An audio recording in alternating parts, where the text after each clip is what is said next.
Hey everyone, Bitcoin will demonetize gold and real estate and stocks and bonds and even real estate like your house. Let's talk about what it means to demonetize something and how that affects you. So to understand what demonetizing is, you have to understand what monetizing is. So when something is monetized, it is when it acquires a monetary premium, meaning the thing is worth more than its use value or utility value because it is being used as money. So when something is demonetized, it means that something is losing the premium, meaning losing the increase in its value that is a result of people using it as money or as a store of value as opposed to using it for its utility value. So a lot of things have a significant monetary premium on them. Let's go back to the very beginning. When the very first person reached down and picked up a yellow yellow rock that was gold, it wasn't worth anything. It was a yellow rock, just like there were black rocks and gray rocks, and there was all different colored rocks. But in this case, the rock they picked up was gold. It was yellow colored. And initially it had zero value. Because as its utility, gold is really for, in ancient times, other than its decorative value, which was sort of a collectible, there was really no value, right? I mean, they didn't have microprocessors and electronics back then, 5,000 years ago. So gold had no value. So as soon as someone, the very first person, traded someone a lump of yellow gold in exchange for something else, or as soon as somebody acquired the gold, planning to give it to somebody else, they effectively monetized gold. That means gold went from being worth nothing to being worth something because it had a monetary premium. Now, in the case of gold, its monetary premium is almost in the entirety of its value because there are not very many industrial applications where gold is that much better than anything else. And obviously gold has decorative value, but it primarily has decorative value because it's scarce. Otherwise, people would think other colors were prettier if they were, more valuable, meaning that they were more scarce. So the very first time gold became money, that somebody used it as a store of value, it acquired a monetary premium. So what Bitcoin is doing now is removing that monetary premium little by little in gold. And what I mean by that is every single person that buys Bitcoin instead of gold is helping Bitcoin establish a monetary premium, and they are removing that monetary premium from gold. So for example, if Bitcoin did not exist, I would likely own a lot more gold than I do. But I don't. So Bitcoin's price is higher because I am part of the process of monetizing it along with every single other person who owns Bitcoin. And gold's price is slightly lower as a result of every single person who has ever bought Bitcoin that might, in a different situation or under different circumstances, have bought gold instead. So why does this apply to stocks and bonds and real estate? And the answer is because a lot of the premium in the price of stocks and bonds and real estate is actually a result of people using them as a store of value, people using them as money rather than for their utility value. So, for example, if you asked a lot of people whether they, if somebody owns their house and is making additional payments on their house, if you ask them, oh, I didn't know you were a real estate investor, they would say, no, I'm not a real estate investor. It's like, yeah, but you own your house. And the truth is, a lot of people are using their house as a store of value. They are storing wealth in their house. And because real estate is subsidized, meaning the government makes real estate, especially residential real estate, meaning the real estate that people live in, because the government makes it artificially cheap in the United States, it has led to people using their house as a form of wealth.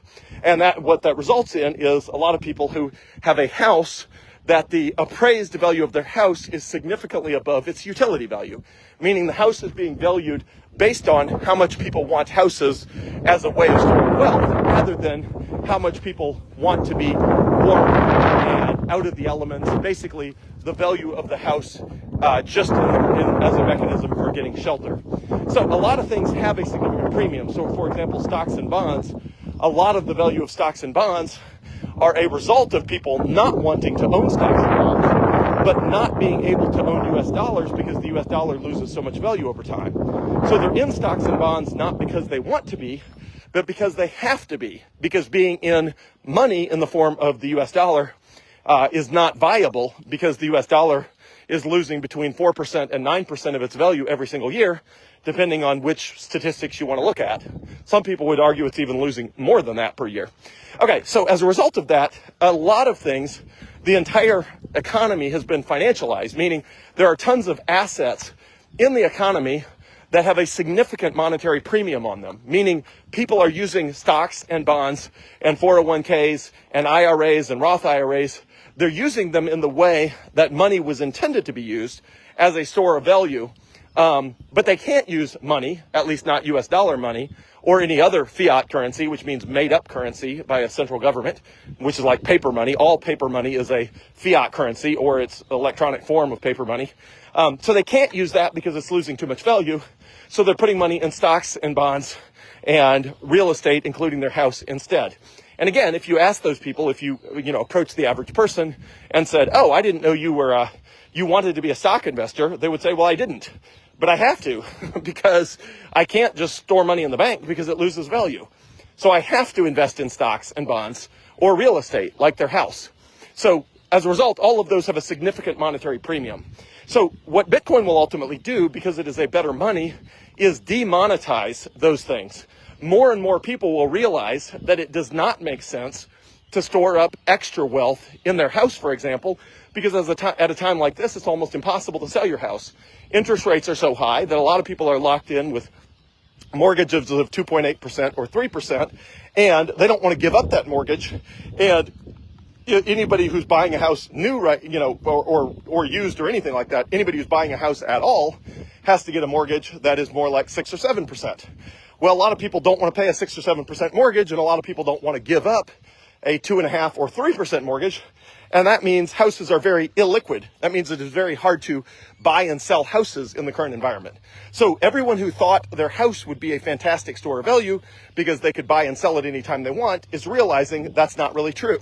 That it's actually much harder to buy and sell real estate than they thought, because the real estate market goes through multi-year periods where it's very difficult to buy or sell real estate. So as people realize that it makes more sense to hold their wealth in Bitcoin, again, the premium that is on real estate as a result of people holding it like money will go away, and that premium will be reflected instead in the price of Bitcoin.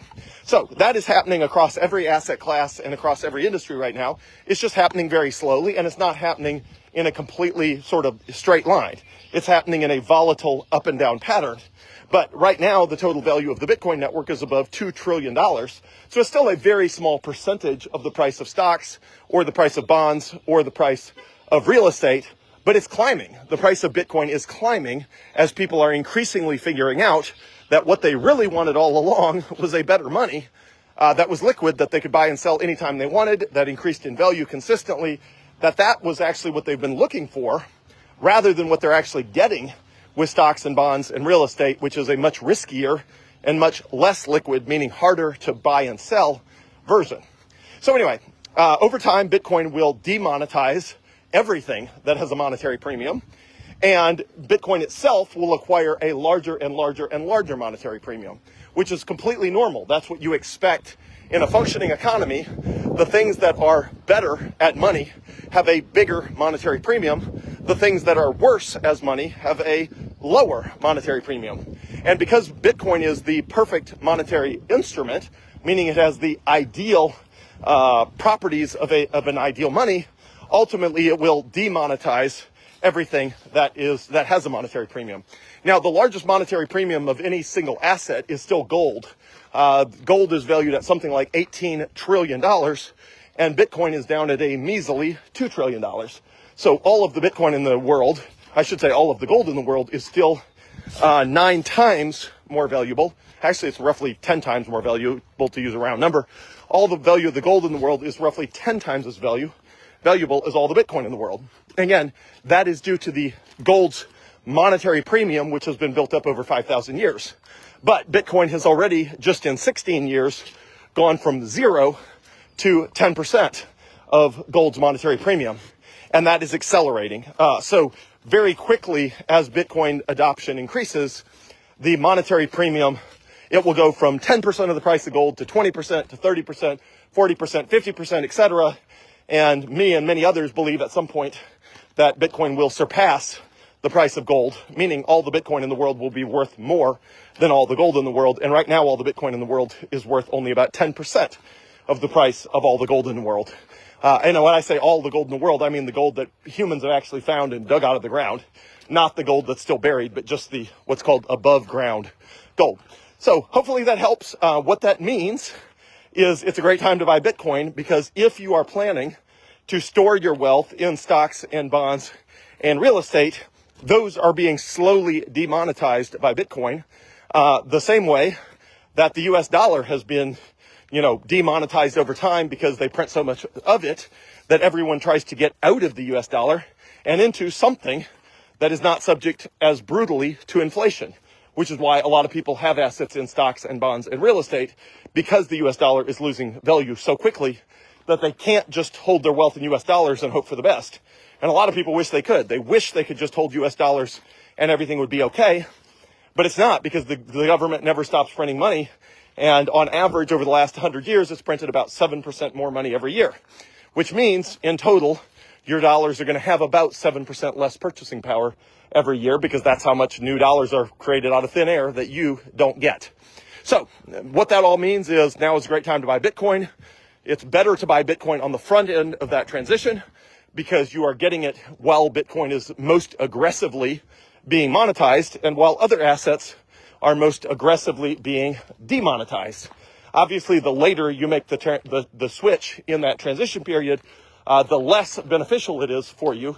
But even the very late adopters of Bitcoin will still end up with a better money, a money that goes up in value rather than down in value.